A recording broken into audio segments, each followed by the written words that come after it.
আসসালামু আলাইকুম রহমতুল্লাহ বরাকাতুহ নাহমাদুহু ওয়া নুসাল্লি আলা রাসূলিহিল কারীম আম্মা বা'দু ফাআউযু বিল্লাহি মিনাশ শাইতানির রাজীম বিসমিল্লাহির রহমানির রহিম। সম্মানিত দিনী ভাই এবং বোনেরা, প্রফিট সিরিজের ২০তম পর্বে আপনাদের সবাইকে স্বাগতম। আজকের পর্বে আমরা সাইয়েদনা আল ইয়াসা আলাইহিস সালামের জীবনী সম্পর্কে শুনব। সাইয়েদনা আল ইয়াসা আলাইহিস সালাম তিনি ছিলেন বনী ইসরাইলের একজন নবী এবং তিনি সৈয়দনা ইউসুফ আলাইহিস সালামের বংশধর, যাকে আল্লাহ তাআলা ফিলিস্তিন এলাকার লোকদের হেদায়েতের জন্য নবী করে পাঠিয়েছিলেন। কালামুল্লাহ মাজিদে যে সমস্ত নবীর ব্যাপারে খুব কম তথ্য দিয়ে আল্লাহ তাআলা সে সমস্ত নবীদের নাম উল্লেখ করেছেন, সৈয়দনা ইয়াসা আলাইহিস সালাম তন্মধ্য থেকে অন্যতম। তার কম কারা ছিল, কওমের সাথে ওনার কি কি ঘটনা ঘটেছিল, ওনার কোনো মুআজিজা, ওনার কোনো স্পেশাল ইনসিডেন্টস কিছুই কিন্তু আল্লাহ তাআলা সৈয়দনা ইয়াসা আলাইহিস সালামের ব্যাপারে কোরআনে পাকে উল্লেখ করেননি। কেবলমাত্র ২টি সূরার ২টি আয়াতে আল্লাহ তাআলা ইয়াসা আলাইহিস সালামের কেবল নাম উল্লেখ করেছেন।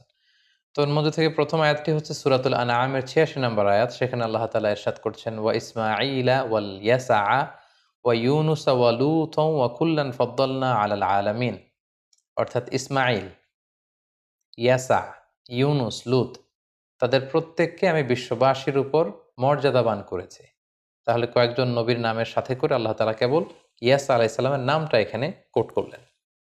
তারপর সূরাতুস সদের ৪৩ নম্বর আয়াতে আল্লাহ তাআলা ইরশাদ করছেন, ওয়াযকুর ইসমাঈলা ওয়াল ইয়াসা ওয়া যাল কিফল ওয়া কুল্লুম মিনাল আখিয়ার।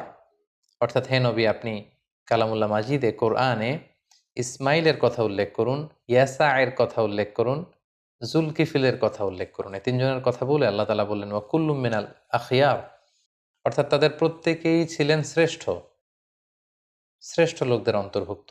তাহলে কেবলমাত্র ২টি আয়াতে ওনার নাম পাওয়া গেল। এছাড়া কোরআনে ইয়াসা আলাইহিস সালামের ব্যাপারে আমরা আর কিছুই পাই না। বিভিন্ন তাফসীর গ্রন্থে উল্লেখ হয়েছে যে ইয়াসা আলাইহিস সালাম তিনি ওনার আগের নবী ইলিয়াস আলাইহিস সালামের কাছে লালিত পালিত হয়েছেন। তাহলে আমরা জানতে পারলাম যে সুলাইমান আলাইহিস সালামের পরে নবী হিসেবে এসেছিলেন ইলিয়াস আলাইহিস সালাম, এবং ইলিয়াস আলাইহিস সালামের পরে নবী হিসেবে এসেছিলেন আল ইয়াসা আলাইহিস সালাতু ওয়াসসালাম। এবং মুফাসসিরিনে একরামগণ তারা বলেছেন যে নাশাআ আলা ইয়াদাই ইলিয়াস আলাইহিস সালাম, যে তিনি ইলিয়াস আলাইহিস সালামের কাছে লালিত পালিত হয়েছিলেন। এবং ইবনু কাসির আলাইহি রহমা উনি ওনার কসাসুল আম্বিয়া গ্রন্থে উল্লেখ করেছেন যে কানা বা'দা ইলিয়াস আল ইয়াসা, সুস্পষ্ট তিনি বলেছেন ইলিয়াস আলাইহিস সালামের পরে পৃথিবীতে যিনি নবী হয়ে এসেছেন তিনি ছিলেন ইয়াসা আলাইহিস সালাম। ফামাকাসা মা শা আল্লাহু আইয়ামকুস, তিনি যতদিন পৃথিবীতে থাকার তিনি থেকেছেন, দাওয়াতি কাজ করেছেন, ইয়াদউহুম ইলাল্লাহ, কওমের লোকদেরকে আল্লাহর দিকে আহ্বান করেছেন, মুস্তামসিকান বিমিনহাজি ইলিয়াসা ওয়া শারিআতি। এতে করে বোঝা গেল যে সাইয়েদনা ইয়াসা আলাইহিস সালামের উপর আলাদা শরীয়ত নাজিল হয়নি, তিনি আল্লাহর নবী ছিলেন এবং ইলিয়াস আলাইহিস সালামের যে শরিয়ত ছিল সেই শরিয়তের আলোকেই তিনি মানুষদেরকে, তার এলাকার লোকদেরকে তিনি দাওয়াত দিয়েছেন। সম্মানিত শুধু এই হচ্ছে সাইয়েদনা ইয়াসা আলাইহিস সালামের ব্যাপারে প্রাপ্ত যে তথ্য, আমরা কোরআন সুন্নাহর আলোকে এতটুকুই পেয়ে থাকি।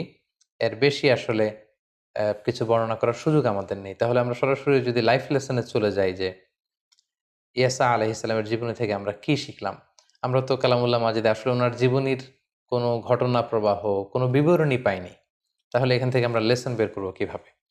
প্রথম যে লেসনটি আমরা চাইলেই খুব সহজে বের করতে পারি সেটা হচ্ছে আল্লাহ তাআলা কয়েকজন নবীর নামের সাথে মিলিয়ে ওনার নামটা উল্লেখ করেছেন এবং শেষে আল্লাহ তাআলা বলেছেন ওয়া কুল্লান ফাদ্দালনা আলাল আলামিন।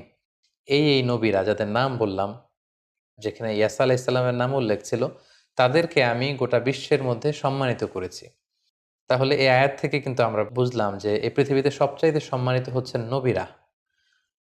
আল্লাহ তাআলার কাছে সম্মানিত হওয়ার যে ক্যাটাগরি, সেই ক্যাটাগরির মধ্যে ফার্স্ট ক্যাটাগরিতে অবস্থান হচ্ছে নবীদের, নাবিয়িন, সিদ্দিকিন, শুহাদা, সলিহিন। সর্বপ্রথম সম্মানিত হওয়ার ক্যাটাগরি হচ্ছে নবী। নবীর যে দরাজা, মর্যাদা, এটা হচ্ছে সবচাইতে সম্মানিত দরজা। তারপরে হচ্ছে সিদ্দিকিন, যেমন আবু বকর রাদিয়াল্লাহু তাআলা আনহু, ওনার অবস্থান নবীদের পরপর। তারপর শুহাদা, আল্লাহর রাস্তায় আল্লাহর বাণীকে বিজয়ী করবার জন্য, সুউচ্চে তুলে ধরবার জন্য যারা শহীদ হয় তাদের মর্যাদা। আর সবশেষে হচ্ছে সালেহ, সৎকর্মপরায়ণশীল, নেককার বান্দা যারা। তাহলে এই যে ক্যাটাগরি আল্লাহর কাছে সম্মানিত হওয়ার বা আল্লাহ যাদেরকে সবচাইতে বেশি নেয়ামত দিয়ে ধন্য করেছেন, এই ৪ টা ক্যাটাগরির মধ্যে ১ম ক্যাটাগরি হচ্ছে নবীদের ক্যাটাগরি। আর আল্লাহ তাআলা ইয়াসা আলাইহিস সালামের খুব বেশি বিবরণ বিস্তারিত কিছু কোরআনে না বললেও তিনি যে তাকে সেই সবচাইতে সম্মানিত ক্যাটাগরিতে ভূষিত করেছেন সেটা আমরা জানলাম। এবং আমরা বুঝতে পারলাম যে নবীদের চাইতে সম্মানিত এই পৃথিবীতে কেউ হতে পারে না। তারা পৃথিবীর শ্রেষ্ঠ সন্তান। তারা আল্লাহ তাআলার বাণী বাহক হয়ে পৃথিবীতে এসেছেন। ২ নাম্বার যে শিক্ষাটি আমরা ঈসা আলাইহিস সালামের জীবনী থেকে আমরা পাই, সেটা হচ্ছে আরেকটি আয়াতে আল্লাহ তাআলা অন্যান্য নবীদের সাথে ঈসা আলাইহিস সালামের নাম উল্লেখ করে সেখানে তিনি সবশেষে আয়াতের এন্ডিংটা করেছেন এভাবে যে, ওয়া কুল্লুম মিনাল আখিয়ার। অর্থাৎ এই সমস্ত নবীরা যাদের সাথে ঈসা আলাইহিস সালামের নামও ছিল বলে আল্লাহ বললেন, তারা সবাই ছিল মিনাল আখিয়ার, শ্রেষ্ঠদের অন্তর্ভুক্ত। তার মানে নবীরাই হচ্ছেন পৃথিবীতে সবচাইতে শ্রেষ্ঠ। তারাই আমাদের মডেল। তারাই হবে আমাদের আইকন। আমরা যদি কাউকে অনুসরণ করতে হয় তাদেরকেই অনুসরণ করতে হবে। আমরা যদি আল্লাহ তাআলার নৈকট্য পেতে চাই তাদের দেখানো পথেই আল্লাহ তাআলার নৈকট্য পাওয়ার জন্য চেষ্টা করে যেতে হবে। তাই আমরা যেন সবসময় নবীদের দেখানো পথ এবং মত অনুযায়ী আমাদের জীবনকে পরিচালিত করতে পারি। আল্লাহ তাআলা আমাদেরকে তৌফিক দান করুক। হাদা মা ইনদি ওয়াল ইলমু ইনদাল্লাহ আলাইহি তাওয়াক্কালতু ওয়া ইলাইহি উনীব। ওয়াসসালামু আলাইকুম ওয়া রাহমাতুল্লাহি ওয়া বারাকাতুহু।